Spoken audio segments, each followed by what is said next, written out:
Hello and welcome to your video lesson for Tuesday, April 28th. Just a reminder, office hours. I hope you're keeping a close watch on your distance learning schedule to find out when we have our live video sessions on Thursdays. We're still talking about the Crusades today, but this time we're putting a little spin on it. We are putting emphasis on primary and secondary sources. This term should sound familiar because we don't just delete everything we learn in history class just because of school closures, right? Right? Okay, so let's go ahead and get started. Today we are talking about part 1. Part 1 will be done in this video. Part 2 is what we are looking at right now on this slide. You will have a Zoom conference this Thursday. I'm going to keep the schedule pretty consistent. Tuesday, pre-recorded video. It's going to be posted on Schoology in our folder. And then Thursday, a live session on Zoom where you are going to be expected to participate and complete an activity. The part 2 activity for this week is to read a primary source excerpt, which I'm going to go over with you in this video, to summarize the main idea of that passage, and then you're going to explain what reading strategy helped you to break down that primary source and understand it. Just a quick note, grades will be updated this week, so be on the lookout for that. As usual, shoot me a text if you have questions on Remind. That's the quickest way to contact me, so don't forget to go ahead and use that resource. I'm going full screen. All of this should make a lot more sense by the end of this video, so stay tuned. Just a reminder, for those of you still actively participating, always check Schoology. You'll have some updates in there that are very important week to week. I've also added a few things here just to make it easier for you to find out what we're doing week to week. On Tuesdays, you can find the link to the YouTube channel where the videos will be posted. On Thursdays, you'll find the link to our weekly Zoom meeting. You can also find those links at the very top of our Schoology page, so no excuses as to why we can't get it done or we can't find it, guys. Week 6, we are now in week 6 of our school closures, and we have our dates listed here. This is where you are going to find everything you need to complete this week. So please make sure you are checking that folder throughout the week, not just on Tuesday, because more things will be posted as we go along. Our breakdown for this week, our schedule should look like this. Tuesday, you're working individually. You're watching the video we have each Tuesday. You're writing down answers to check for understanding questions, which you'll see throughout this presentation. And you are going to answer a class discussion on Schoology. On Thursday, you will have a class Zoom meeting. You'll be expected to participate. You must bring your answers to those check for understanding questions. If for whatever reason you don't get the work done, still attend the meeting because it'll help you understand what we're learning. Either way, you're attending our Zoom class. This week, you will have an assessment on Schoology, and it's mostly going to go over questions that I'm going to talk about in this presentation. Okay, let's get into our lesson for today. We're talking about primary and secondary sources. So much of history has us asking these questions. Who, what, when, where, why, how? Now, there's different levels of complexity when it comes to those questions. It's easy to answer a who question, a what question, a when question. That's easy. A where question. That's easy. Now those whys and those hows, those are a little bit more complicated. You have to give more of an explanation for those. When we talked about the Crusades, we talked about these things.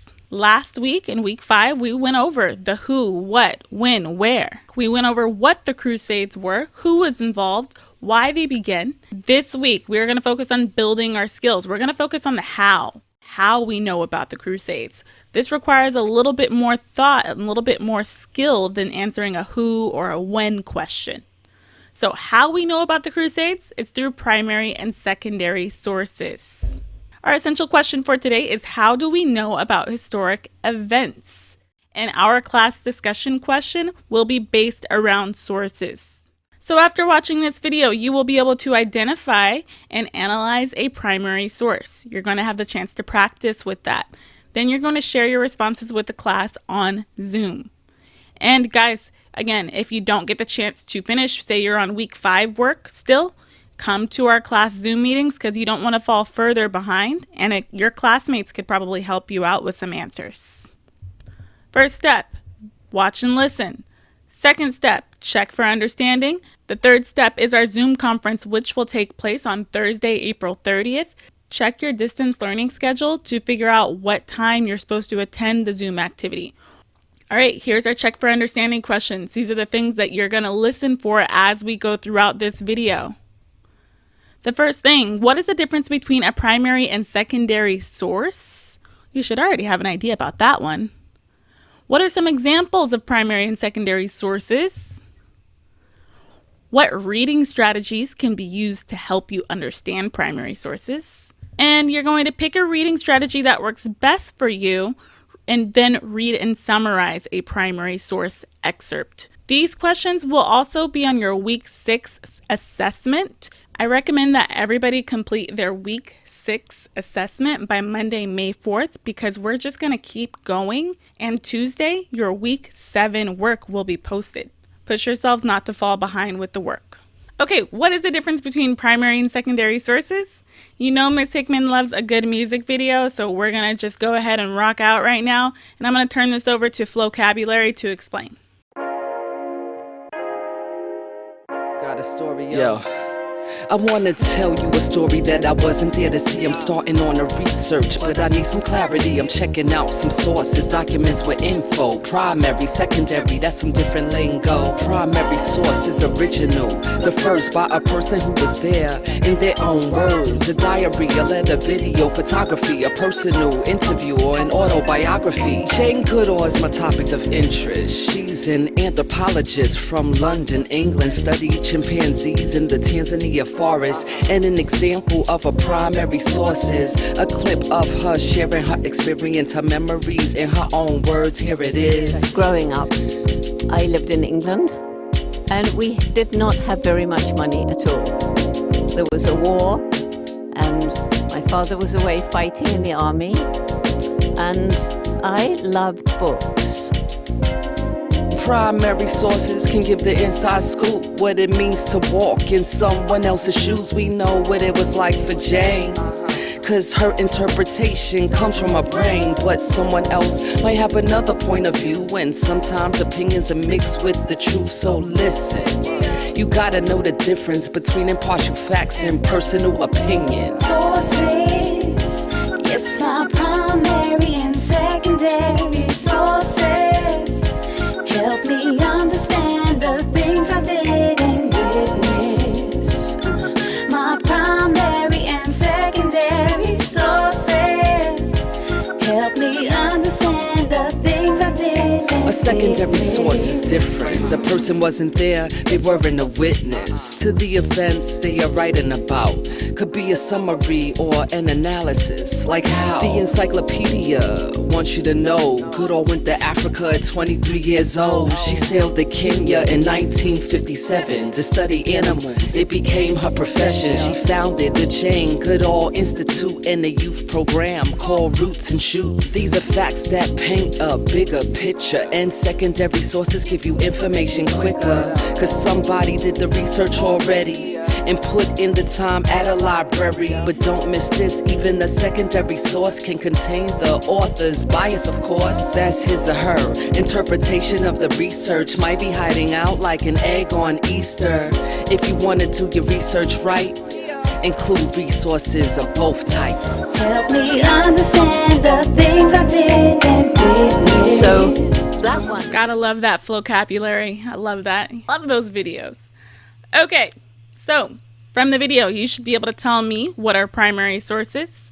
Original records from the past recorded by the people who were there. This could look like a lot of different things. It doesn't have to just be a book. It doesn't just have to be an autobiography. It could even be a photograph from that time period. It's a source that has witnessed an event or was involved in the event.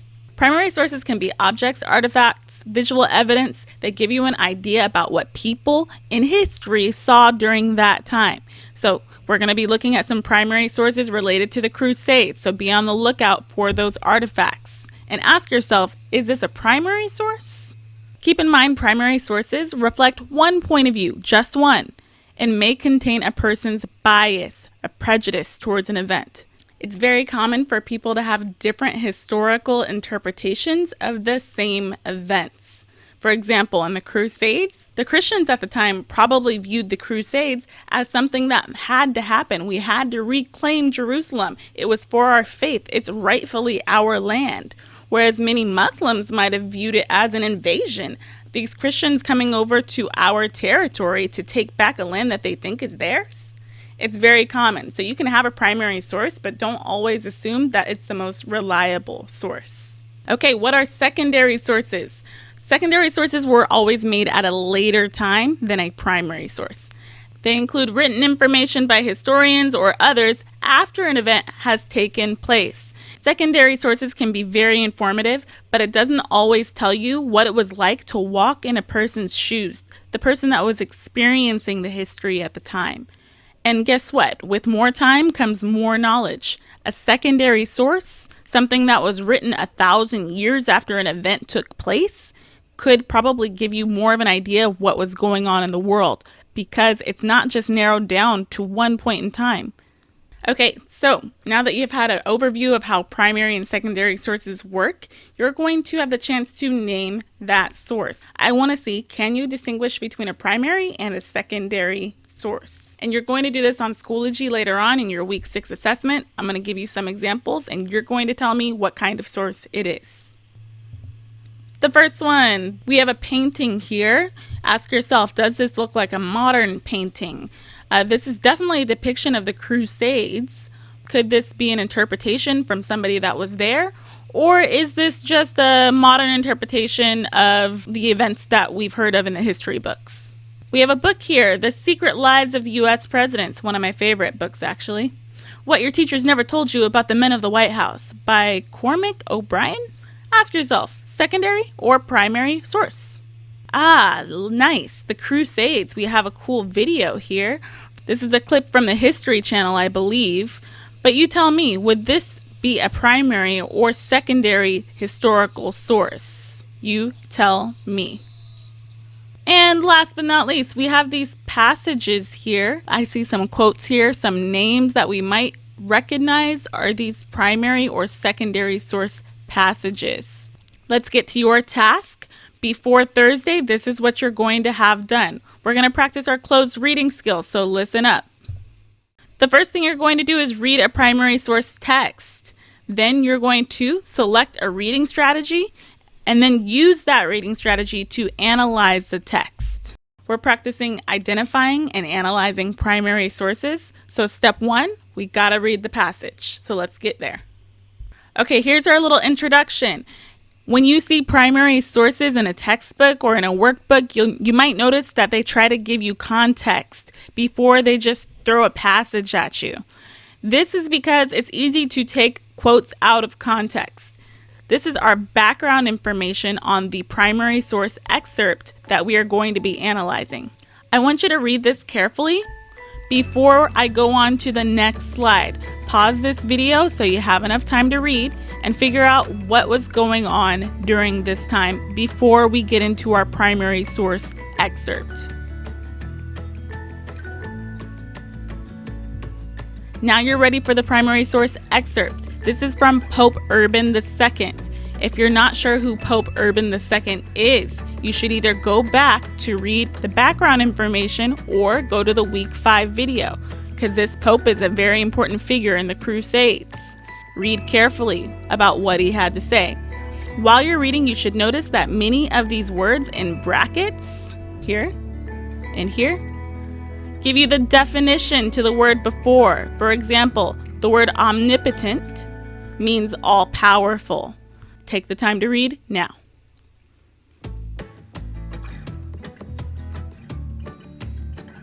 You've read the text at least once, hopefully more than once, and you have an idea of what it means. Now you're going to apply a strategy. You've already heard of cubs. You circle the main idea, underline supporting evidence, box unknown words, and write annotations and side notes.